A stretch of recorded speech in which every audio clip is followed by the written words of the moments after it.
ನಮಸ್ಕಾರ. ಅರಸೀಕೆರೆ ತಾಲೂಕಿನ ಜನತೆ ಇವತ್ತು ತಲೆ ತಗ್ಗಿಸುವಂತಹ ಸನ್ನಿವೇಶ ಬಂದು ನಿಂತಿದೆ. ಸದನದಲ್ಲಿ ಅರಸೀಕೆರೆ ಕ್ಷೇತ್ರದ ಮಾನ್ಯ ಶಾಸಕರಾದಂತಹ KM ಶಿವಲಿಂಗೇಗೌಡರು 100 ವರ್ಷ ಸಂಭ್ರಮದಲ್ಲಿರ್ತಕ್ಕಂತಹ ರಾಷ್ಟ್ರೀಯ ಸ್ವಯಂ ಸೇವಕ ಸಂಘದ ಬಗ್ಗೆ ಮಾತನಾಡಿರ್ತಕ್ಕಂಥದ್ದು ಅಕ್ಷಮ್ಯ ಅಪರಾಧ. ಯಾಕಪ್ಪ ಈ ಮಾತನ್ನ ಹೇಳ್ತೀನಿ ಅಂತಂದ್ರೆ, ರಾಷ್ಟ್ರ ಕಂಡ ದೇಶ ಕಂಡ ಒಂದು ಸಂಘ ಯಾವ್ದಾದ್ರು ಇದ್ರೆ ಅದು ನಮ್ಮ RSS, ರಾಷ್ಟ್ರೀಯ ಸ್ವಯಂ ಸೇವಕ ಸಂಘ. ನೀವು ಯಾವುದ್ರ ಬಗ್ಗೆನಾರು ಹಗುರವಾಗಿ ಮಾತಾಡಿ, ವೈಯಕ್ತಿಕವಾಗಿ ಎಷ್ಟಾರು ಕೆಸರನ್ನ ಎರಚಾಡಿ, ರಾಜಕೀಯವಾಗಿ ನೀವು ಯಾರನ್ನ ಬೇಕಾದ್ರೂ ಯಾವ ರೀತಿನಲ್ಲಾದ್ರೂ ಬೇಕಾದ್ರೂ ನಿಂದನೆ ಮಾಡಿ, ಮಾತಾಡಿ, ಏನ್ ಬೇಕಾದ್ರೂ ಮಾಡಿ, ಅದು ಯಾವುದೇ ತರದ ಮನಸ್ಸಿಗೆ ನೋವು ಬರಲ್ಲ. ಯಾಕೆ ಅಂತ ಅಂದ್ರೆ ರಾಜಕೀಯ ವ್ಯವಸ್ಥೆ ಹಂಗಿದೆ. ಆದರೆ ಸ್ವಾರ್ಥ ಇಲ್ಲದೆ ನಿಸ್ವಾರ್ಥ ಸೇವೆಯನ್ನ ಮಾಡ್ಕೊಂಡು ಬಂದಿರತಕ್ಕಂತಹ ಸಂಘದ ಬಗ್ಗೆ ಮಾತಾಡಬೇಕಾದ್ರೆ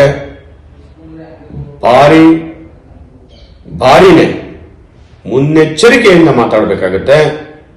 ಯಾಕೆ ಅಂತ ಅಂದ್ರೆ, ದೇಶಕ್ಕೋಸ್ಕರ ತನ್ನ ಪ್ರಾಣವನ್ನೇ ಮುಡುಪಾಗಿಟ್ಟು ಕೆಲಸ ಮಾಡತಕ್ಕಂಥ ಸಂಘದ ಎಲ್ಲ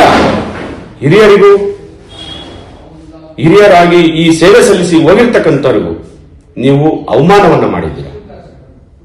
ಯಾವುದೇ ಮಾತಾಡಬೇಕಾದ್ರೆ ಲಘುವಾಗಿ ಸಂಘದ ಬಗ್ಗೆ ಎಲ್ಲೂ ಮಾತಾಡಬೇಡಿ.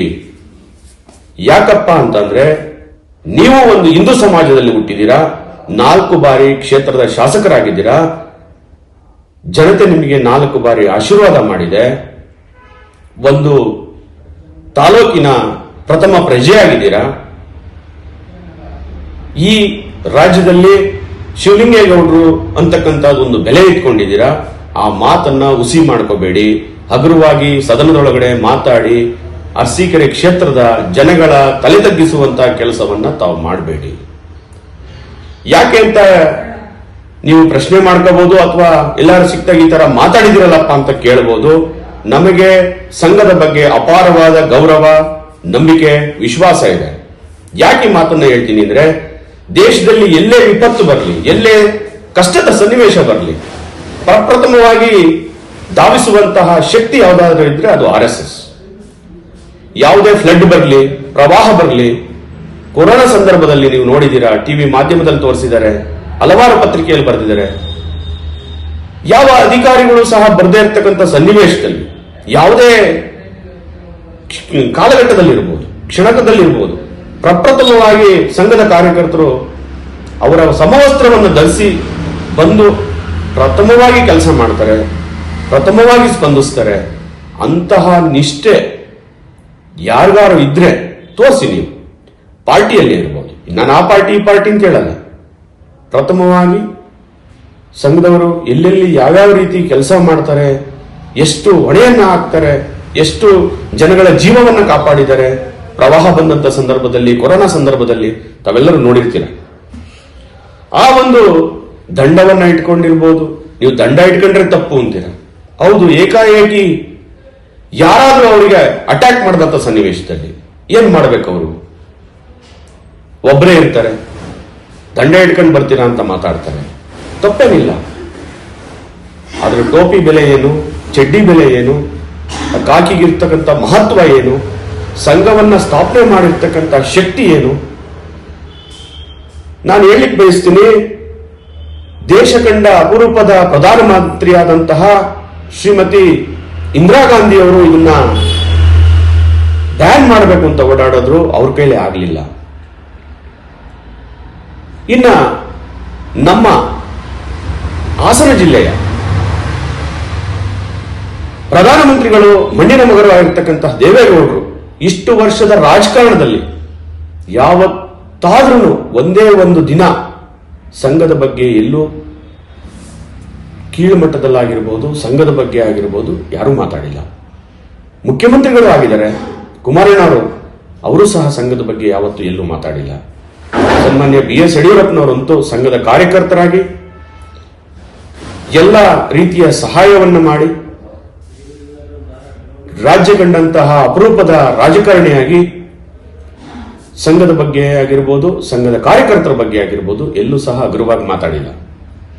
ತಾವು ಒಬ್ರು ಶಾಸಕರಾಗಿ ಈ ಮಟ್ಟಕ್ಕೆ ಮಾತಾಡಿರ್ತಕ್ಕಂಥದ್ದು ಅಕ್ಷಮ್ಯ ಅಪರಾಧ. ಇದ್ರ ಬಗ್ಗೆ ನಮ್ಮ ತಾಲೂಕಿನ ಜನ ಪ್ರಬಲವಾಗಿ ಖಂಡಿಸ್ತಾರೆ. ನನ್ನಂತ ಸಾವಿರಾರು ಕಾರ್ಯಕರ್ತರು, ಸಾವಿರಾರು ಜನ ಯಾರು ನನ್ನ ದೇಶ, ನನ್ನ ಭಕ್ತಿ, ನನ್ನ ದೇಶ ಸೇವೆಗೋಸ್ಕರ, ನನ್ನ ಒಂದು ದೇಶಕ್ಕೋಸ್ಕರ ಯಾವುದೇ ರೀತಿಯ ಸ್ವಾರ್ಥ ಇಲ್ಲದೆ ಕೆಲಸ ಮಾಡತಕ್ಕಂತಹ ನೂರಾರು ಜನ ಇರ್ಬೋದು, ಸಾವಿರಾರು ಜನ ಇರ್ಬೋದು, ಲಕ್ಷಾಂತರ ಜನ ಇರ್ಬೋದು, ನಾವು ಯಾರು ದೇಶಪ್ರೇಮಿಗಳಿದೀವೋ ಅವರೆಲ್ಲರೂ ಸಹ ಖಂಡಿಸ್ತೀವಿ.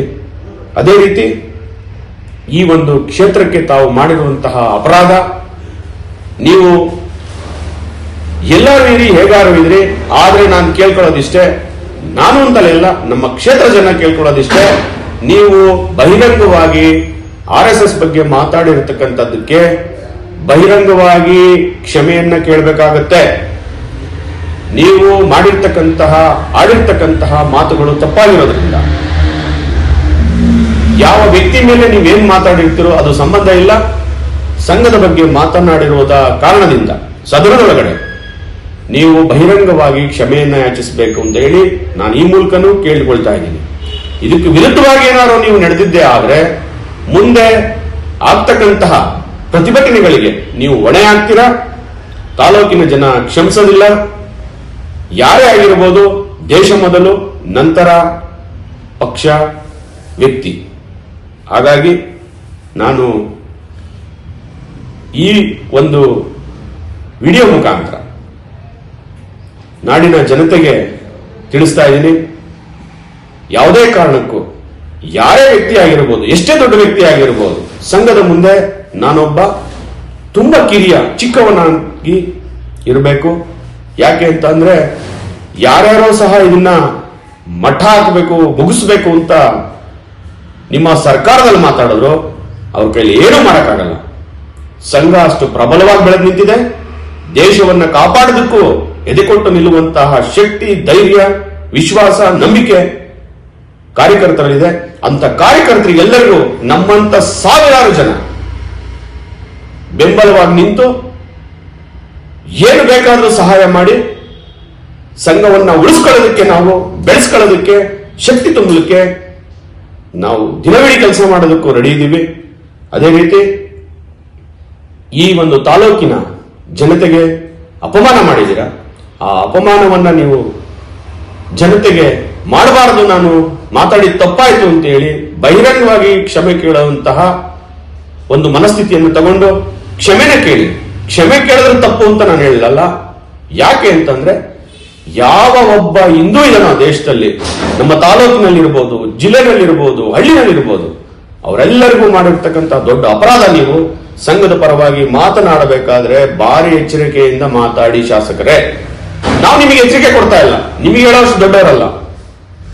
ಆದರೆ ನೀವು 4 ಜನಕ್ಕೆ ಉತ್ತರ ಹೇಳುವಂತವರಾಗಿ, ಬುದ್ಧಿ ಹೇಳುವಂತವರಾಗಿ ಈ ತರದ ಮಾತುಗಳನ್ನ ಆವೇಶಕ್ಕೂ ಸಹ ಆಡಬೇಡಿ. ಬರುವ ದಿನಗಳು ನಿಮಗೆ ತಕ್ಕ ಪಾಠವನ್ನು ಕಲಿಸಲಿಕ್ಕೆ ಮುನ್ನೆಚ್ಚರಿಕೆ ಆಗ್ಬಿಡ್ತವೆ. ಹಾಗಾಗಿ ನಾನು ಈ ಒಂದು ಸನ್ನಿವೇಶದಲ್ಲಿ ಮಾತಾಡಲೇಬೇಕಾಗಿ ಬಂತು. ನನಗೂ ತುಂಬಾ ನೋವಾಯಿತು.